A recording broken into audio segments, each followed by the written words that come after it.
Shalom saudara yang dikasihi Tuhan.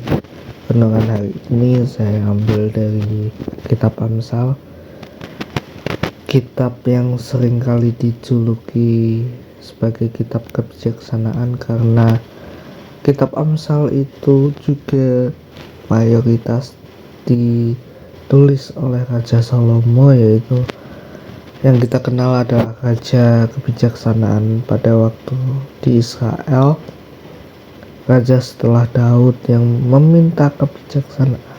Pada waktu itu Tuhan menawarkan pada Salomo untuk meminta apapun dari Tuhan, namun Raja Salomo ini meminta kebijaksanaan.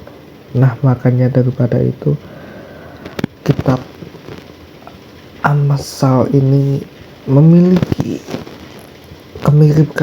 kemiripan dengan kitab Mazmur, di mana sama-sama memiliki kaidah kebahasaan yang sangat estetik atau sangat menawan.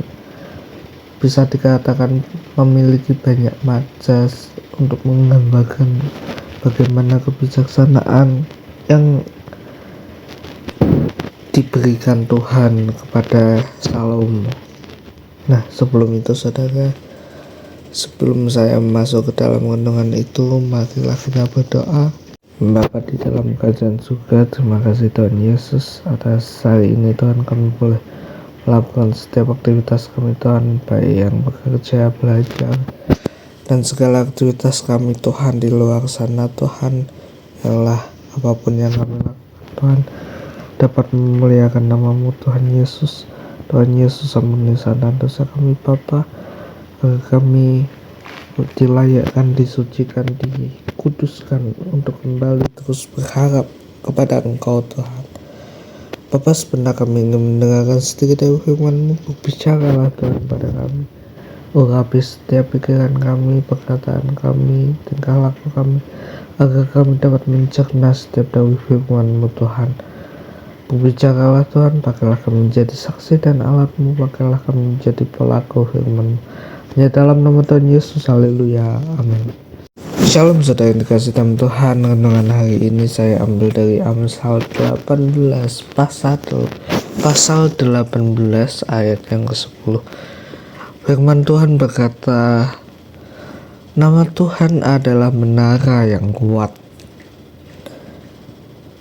kesanalah orang benar berlari dan mereka menjadi selamat. Amin. Jadi di sini saudara, kita akan bedah satu persatu kenapa Salomo menggunakan istilah menara untuk menggantikan istilah nama Tuhan. Artinya Salomo menganggap nama Tuhan itu sebuah menara, saudara. Kalau kita tahu di dalam perkapalan ya, kalau kita naik kapal, kalau kita menyeberangi pulau, di situ ada menara saudara, yang ada lampunya, ada penerangannya, dan biasanya menara-menara itu diletakkan di pinggir pantai atau pinggir laut, yang artinya untuk menerangi kapal-kapal itu, biar mereka tahu, biar kapal itu tahu di mana tempat parkirnya, tempat seharusnya kapal itu berada. Nah saudara yang dikasihi Tuhan, kenapa Salomo memakai istilah menara yang kuat, yang adalah identifikasi dari nama Tuhan? Karena saudara, nama Tuhan adalah menara yang kuat, artinya di sini menggambarkan nama Tuhan Yesus itu menjadi batu karang yang mungkin bagi kita yang menganggap menara yang ada di pinggir pantai, di pinggir laut, yang untuk menerangi kapal, bagi kita itu tidak penting saudara. tetapi itu sangat-sangat penting bagi jalur perairan. Demikian juga dalam kehidupan kita. Mungkin kita menganggap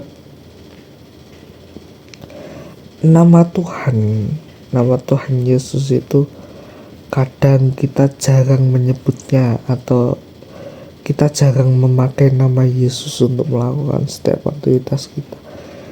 Kita kadang seperti itu, saudara. Seringkali kita lebih mengandalkan kekuatan diri kita tanpa kita mengutamakan nama Tuhan. Nah, di sini saudara, saya mau bilang kepada saudara bahwa nama Tuhan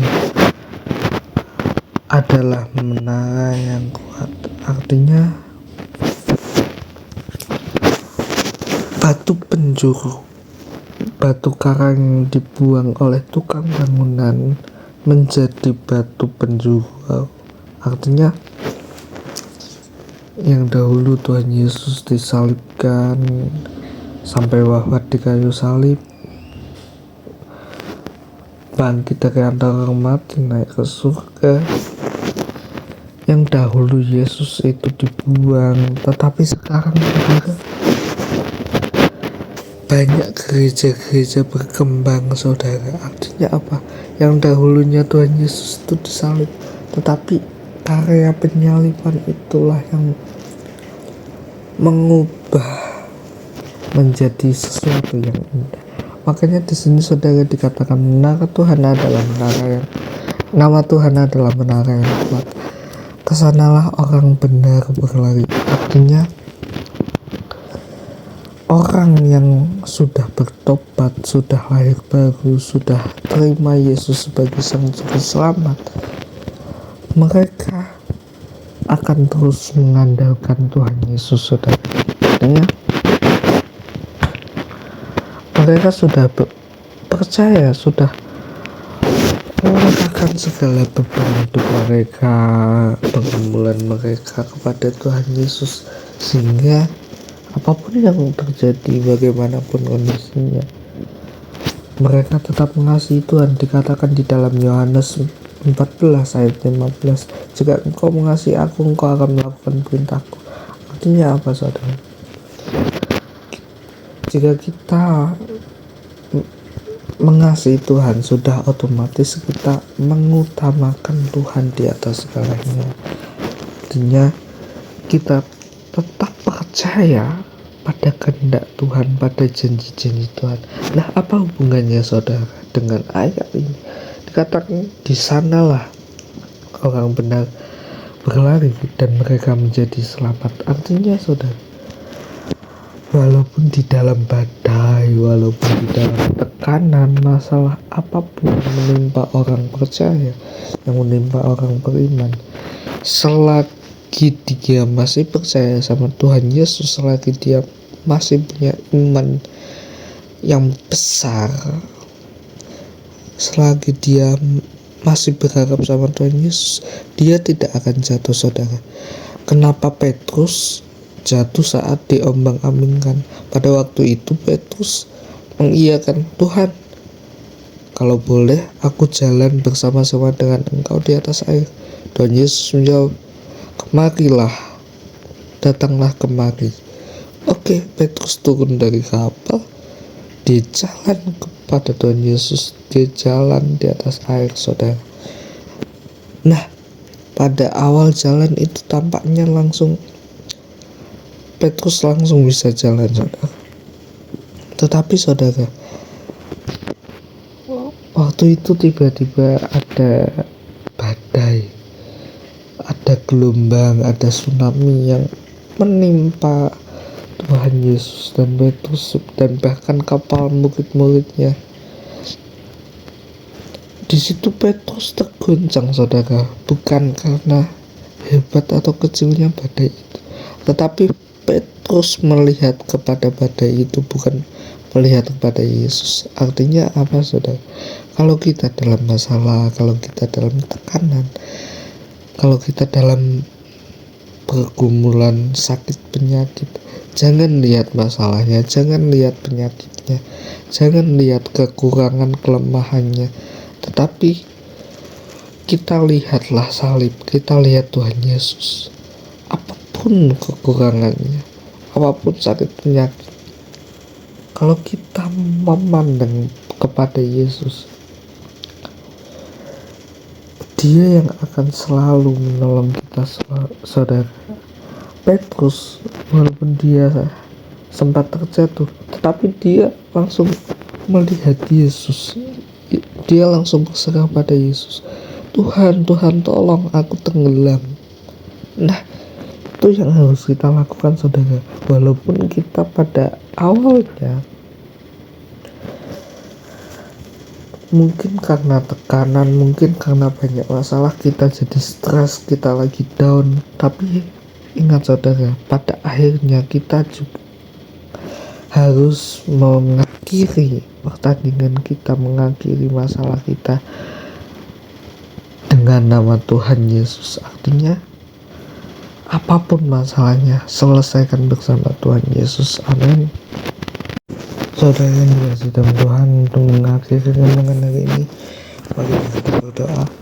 Bapa di dalam kerajaan surga, terima kasih Bapa atas renungan hari ini Tuhan. Kembali kami diingatkan Tuhan, kami terus mengutamakan Engkau di atas segalanya Tuhan. Biarlah kami terus berpengharapan dalam Engkau. Apapun masalahnya Tuhan, kami berpegang teguh Tuhan pada iman kami terhadap Engkau.